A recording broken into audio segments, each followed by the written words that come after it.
चलिए, तो टॉपिक है हमारा आज का पोलराइजेशन डेंसिटी।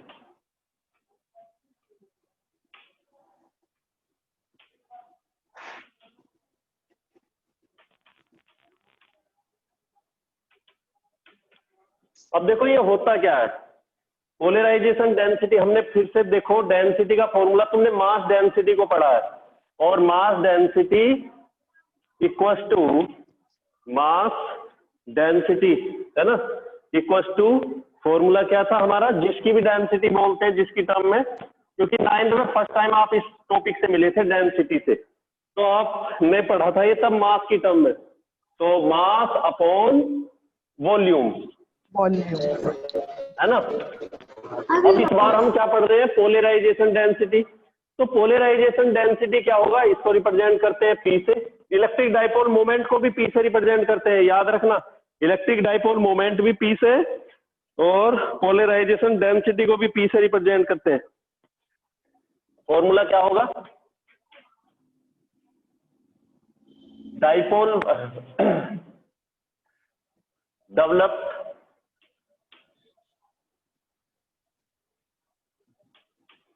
डाइपोल मोमेंट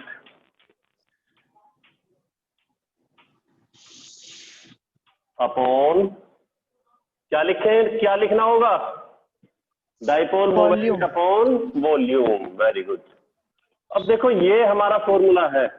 अब ये डेवलप्ड डाइपोल मोमेंट होगा किस तरह से, मैंने बोला था कि जब किसी डाइलेक्ट्रिक को इलेक्ट्रिक फील्ड में रखते हैं, इस प्लेट पर पॉजिटिव और इस पर नेगेटिव, तो इसके अंदर क्या आएगा, यहाँ पे नेगेटिव बनता है और यहाँ पर लास्ट में पॉजिटिव, इस तरह से। बाकी बीच का जो पॉजिटिव नेगेटिव है वो कैंसिल हो जाएगा, ये कल मैं बात बता चुका हूं, ठीक है। तो उसको मैंने रिप्रेजेंट यहाँ पे नहीं किया है, इस तरह से।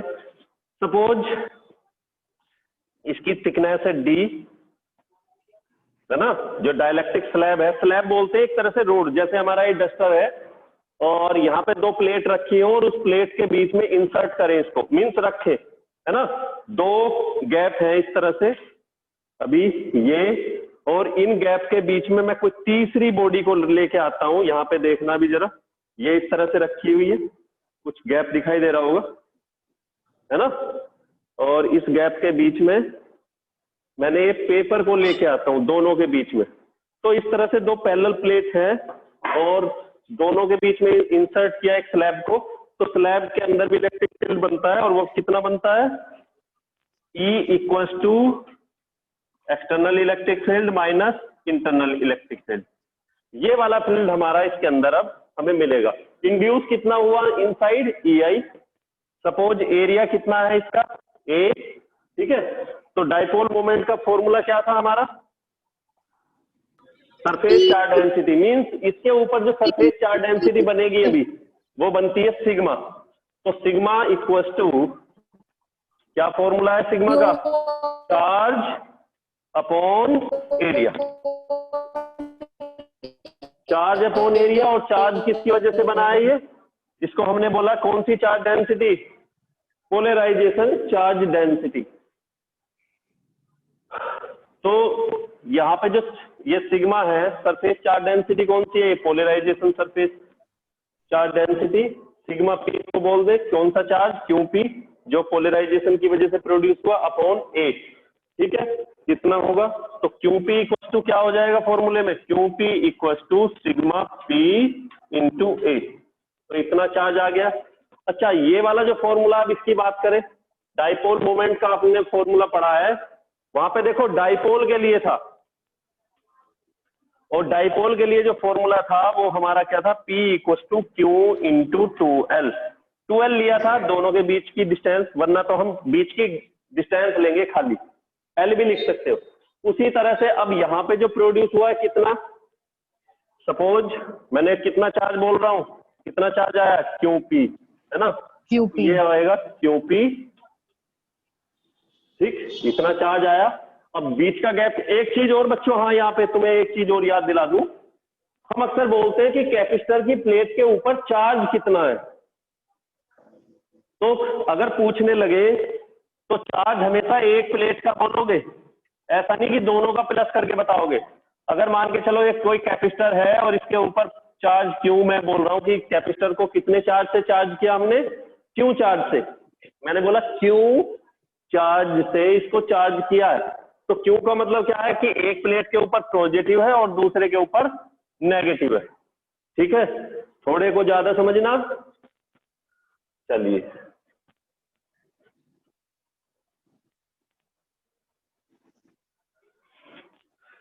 तो P equal to Q P और दोनों के बीच का गैप कितना है, D। ठीक है, और वॉल्यूम कितना होगा, V अपॉन V। और V की जगह हम क्या लिख सकते हैं, Q P D upon V की जगह A इंटू D। ठीक है भाई, एरिया इंटू डी, भाई सरफेस एरिया और जितनी इसकी थिकनेस है, एडी। क्यू पी की वैल्यू पुट करो यहां से, तो ये आ जाएगा sigma P into A into D upon A D. A D से ए डी कैंसिल, लास्ट में क्या बचता है हमारा, सिग्मा P। Sigma P. तो दूसरा फॉर्मूला एक और तुम्हें मिल जाता है, पोलराइजेशन डेंसिटी को क्या बोल सकते हो, the developed dipole moment in a dielectric body, है ना, dielectric substance per unit volume is called polarisation density. दूसरी डिफाइन क्या मिलती है, देखो एक डिफाइन में अगर आता है पोलराइजेशन डेंसिटी किसको बोलोगे, तो क्या होती है पोलराइजेशन डेंसिटी की, पोलराइजेशन की वजह से उसके अंदर कुछ नेचर आती है, और वो नेचर हमने कौन सी बोली, डाइपोल मोमेंट। डाइपोल मोमेंट की नेचर, और किसमें, पर यूनिट वॉल्यूम के अंदर, क्योंकि यहाँ पे बॉडी खाली छोटी मोटी नहीं है, एक वॉल्यूम कंसिस्ट करती है। यहाँ ये इसका साइज बहुत छोटा होता है डाइपोल का, भाई दोनों चार्ज पार्टिकल बहुत माइनर, नेचर अपोजिट, और दोनों के बीच का गैप स्मॉल। तो लीनियर एक ही डायमेंशन है, लेकिन यह 3 डायमेंशन की बात है, किसी बॉडी की बात की है, और बॉडी के अंदर डाइपोल मोमेंट की बात की है, तो सीधी बात है यहाँ पे तो हम वॉल्यूम नहीं ले सकते थे। क्यों, क्योंकि लेंथ भी बहुत स्मॉल थी, लेकिन यहाँ पे हम उसको लेना होगा, तो इसीलिए पर यूनिट वॉल्यूम बोला। डाइपोल मोमेंट को P से रिप्रेजेंट करते थे, यहाँ पे पोलराइजेशन डेंसिटी को P से रिप्रेजेंट करते हैं, वॉल्यूम की वैल्यू पुट करते हैं और हमें क्या मिलता है, सिग्मा P। तो अब आप क्या बोल सकते हैं, एक और डिफाइन बनती है, क्या बोलोगे, produce surface charge density in a dielectric substance is called polarisation density. तो एक डिफाइन हमारी ये आ गई, स्क्रीनशॉट ले लो जल्दी से। इसके बाद नेक्स्ट टॉपिक हम पढ़ेंगे इलेक्ट्रिक ससेप्टिबिलिटी। हमने किसी मेटेलिक बॉडी को इलेक्ट्रिक फील्ड के अंदर रखा, यहाँ पे कितना है, 0। लेकिन अगर किसी डाइलेक्ट्रिक बॉडी को रखते हैं तो यहाँ पे 0 नहीं है, यहाँ पे एग्जिस्ट करता है। इसका मतलब यहाँ ससेप्टिबिलिटी से मतलब ये समझो कि एक रास्ता है और उस रास्ते से व्हीकल निकल के जाते हैं, ये एक रोड है और सब के सब व्हीकल जाते हैं यहाँ से, ठीक है। लेकिन इस रास्ते में हमने क्या कर दिया, कुछ चेक पोस्ट लगा दी पुलिस ने। अब उस चेक पोस्ट में क्या होता है, सबको चेक किया जाता है, आगे निकाला जाता है, जिसमें गड़बड़ होती है उसको वहीं पे रख लिया जाता है। तो ऐसा समझो इस बॉडी में कुछ इस तरह की नेचर है कि ये सबको निकलने नहीं देती, बल्कि क्या होगा, कुछ को अपने अंदर रखती है, मीन्स कुछ इसमें वैल्यू मिलेगी। यहाँ कुछ नहीं थी लेकिन यहाँ है, ठीक है बच्चों। तो क्या होगा फॉर्मूला, किस तरह से करेंगे वो देखना है। तो हमारा जो पोलराइजेशन डेंसिटी है वो डिपेंड किस पे करता है, इलेक्ट्रिक फील्ड पे।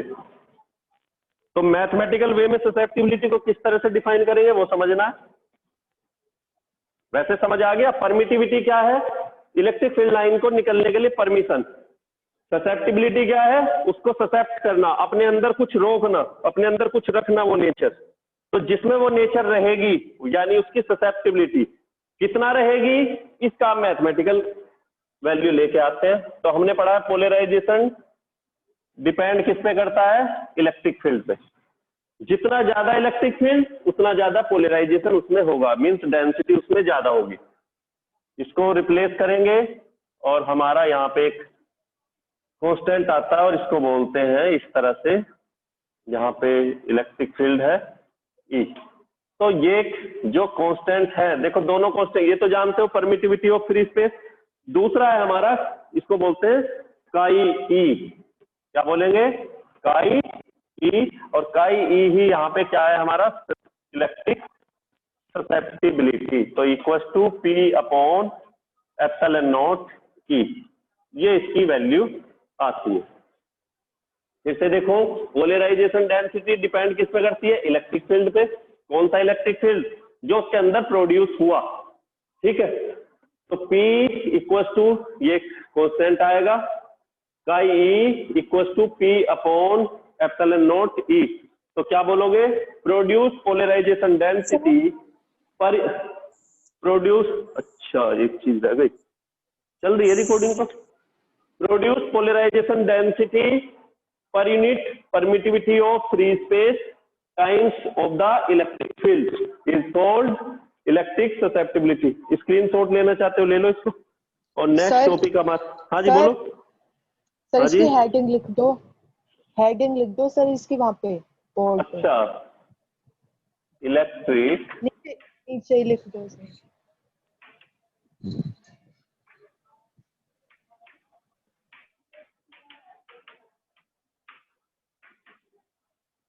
ये लिख लो जल्दी। Electric susceptibility, SUSCEPTIBILITY, susceptibility. Sir ये जो ससेप्टिबिलिटी है सर, ये एक प्रॉपर्टी होती है डाइलेक्ट्रिक की। डाइलेक्ट्रिक की, हाँ जी डाइलेक्ट्रिक प्रॉपर्टी की, होती है। हाँ जी, कि इसमें ये कुछ नेचर आ जाएगी किसकी? इलेक्ट्रिक फील्ड की। ऐसे ही वहां पे अगर किसी में मैग्नेटिक किया है तो वहां मैग्नेटिक ससेप्टिबिलिटी। ठीक है,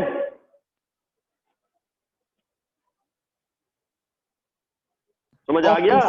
किसी को के अंदर हाँ जी पैसे सर। रखने की नेचर आ जाए, है ना, तो उसे क्या बोल सकते हो? Money susceptibility. अरे समझ आया? अब तो समझ गए होंगे भाई। किसी हाँ के जी सर। पास फ्रूट रखने, कोई फ्रूट रखता है अपने पास, तो उसे क्या बोलते हो? फ्रूट वाला। तो ये जो फ्रूट वाला वर्ड है, ये ससेप्टिबिलिटी वे में समझो कि अब ये कौन सी ससेप्टिबिलिटी है? इलेक्ट्रिक, यानी इसके अंदर इलेक्ट्रिक नेचर आ गई। किसी में मैग्नेटिक आ जाए तो मैग्नेटिक ससेप्टिबिलिटी कितनी है? यहां से आंसर मिल गया। क्लियर? चलिए, हाँ जी sir.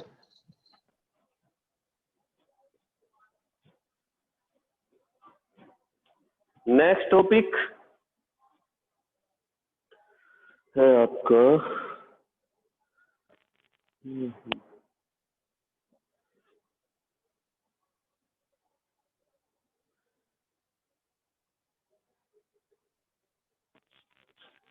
Relation between dielectric constant and electric susceptibility.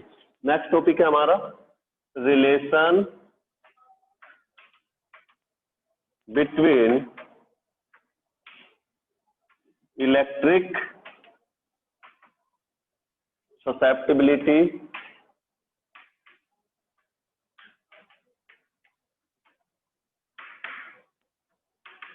And dielectric constant.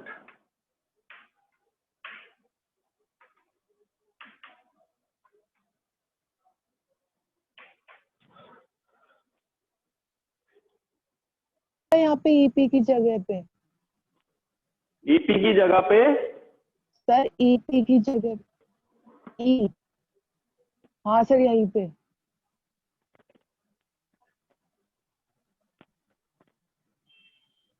पहली वाले क्वेश्चन से निकाला है ना सर अच्छा आप? रुको एक मिनट, एक मिनट रुको। E equal to E naught minus EP, ठीक है, ईपी इक्वल टू ये और पी इक्वल टू हमारा ये।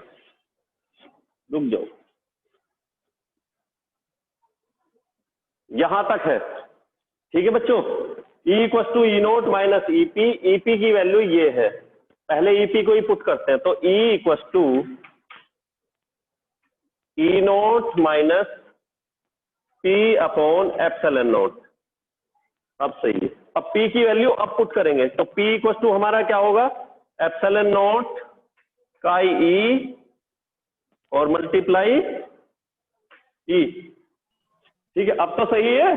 ईपी। Yes sir. ठीक है, आगे वैल्यू पुट करो। तो EP equals to, sorry E equals to, इसमें वैल्यू पुट करोगे P में, इसको बोले सेकंड, P की वैल्यू यहाँ पे सेकंड में, वहां पे हमने EP की वैल्यू पुट की थी, अब P की सेकंड में पुट करेंगे तो E equals to E naught minus epsilon naught का E into E upon epsilon note.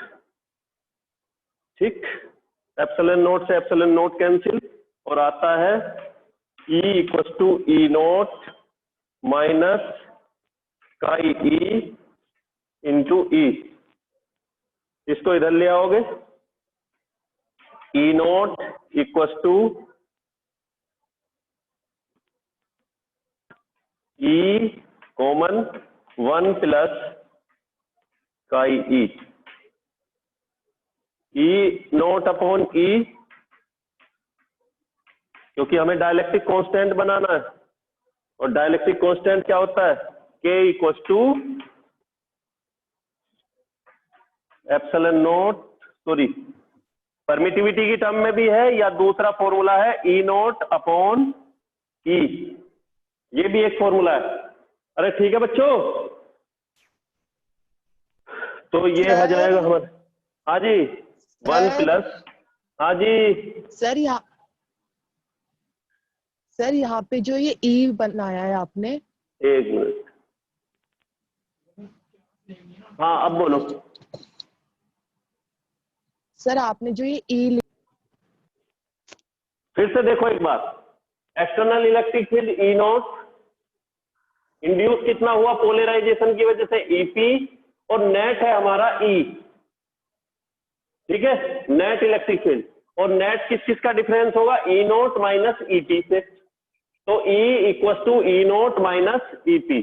EP क्या है, इलेक्ट्रिक फील्ड का सिंपल फॉर्मूला फर्स्ट चैप्टर में पढ़ा है, sigma upon epsilon naught, plate के बीच में, तो ऐसे समझो अब ये प्लेट के बीच में ही है भाई। डायलेक्ट्रिक का एक सरफेस ये हो गया, अगर यहाँ पे पॉजिटिव था, यहाँ नेगेटिव, तो इस प्लेट पर नेगेटिव आएगा इस सरफेस पर, और दूसरे पर पॉजिटिव। बाकी बीच में वो जो बात बोली थी कि बीच वाला भी रहेगा स्लैब के अंदर, यहाँ नेगेटिव आ जाता है, यहाँ पॉजिटिव, यहाँ नेगेटिव, पॉजिटिव और फिर नेगेटिव, लेकिन बीच वाला ये न्यूट्रल हो जाएगा, यहाँ नेगेटिव और ये पॉजिटिव। कल बोला था ना, अरे बताया था लास्ट वीडियो में, तो उस तरह से तो इस हमारा ये रहेगा, और इसमें इंड्यूस कितना हुआ, ये कौन सा इलेक्ट्रिक किसकी वजह से, पोलराइजेशन की वजह से। एक्सटर्नल कितना था E नोट, EP इंड्यूस हुआ, नेट कितना बचता है E, तो E ये वाला आ गया, EP की value sigma P upon epsilon naught. Sigma P को हम क्या बोल सकते हैं, पोलराइजेशन डेंसिटी। सिग्मा की P क्या है, surface charge density due to polarisation. तो E equal to E naught minus EP की वैल्यू फर्स्ट में पुट किया है, पुट इन फर्स्ट। अब यहाँ पे EP की वैल्यू क्या पुट की, P अपॉन एप्सिलॉन नोट, ये सेकंड इक्वेशन कंसीडर किया। P हमारा ये था होता है, अभी किया ये फॉर्मूला, तो इसमें P की जगह E equal to E naught minus जो सेकंड इक्वेशन में ये वाला, अब सेकंड इक्वेशन में P अपॉन एप्सिलॉन नोट है, P की जगह ये वाली वैल्यू पुट की, epsilon naught chi E upon epsilon naught, epsilon naught से epsilon naught cancel, E equal to E naught minus chi E। Chi क्या है यहाँ पे, इलेक्ट्रिक ससेप्टिबिलिटी, तो E equal to E naught minus chi E, इसको इधर लेके आएंगे, E नोट यहाँ पे, ये नेगेटिव और ये पॉजिटिव दोनों इस तरह से, E दोनों में है, कॉमन आ गया, 1 प्लस काई E, और E नोट के अपॉन E ले आएंगे, तो 1 प्लस काई E, और E नोट अपॉन E क्या होता है, E। देखो इसमें कुछ बच्चे कंफ्यूज हो जाते हैं, दूसरा फॉर्मूला ये भी है, एप्सिलॉन अपॉन एप्सिलॉन नोट, दोनों में डिफरेंस है, ये इलेक्ट्रिक फील्ड है, ये परमिटिविटी है। कई बार ऐसा लगता है कि सिंबल लगभग सेम सही है, लेकिन डिफरेंस है, अगर ध्यान से देखोगे, वो इलेक्ट्रिक फील्ड है, वो परमिटिविटी है, और दोनों में उल्टा होता है। इलेक्ट्रिक फील्ड में K इक्वल टू ऊपर होता है इलेक्ट्रिक फील्ड इन वैक्यूम, लेकिन परमिटिविटी के केस में परमिटिविटी ऑफ मीडियम ऊपर आती है, याद रखना। अच्छा इस तरह से, तो इसकी जगह आप क्या लिखोगे? K dielectric constant equal to 1 plus chi E, इस तरह से स्क्रीनशॉट ले लो इसको। समझ आया? अरे समझ आ गया सभी को?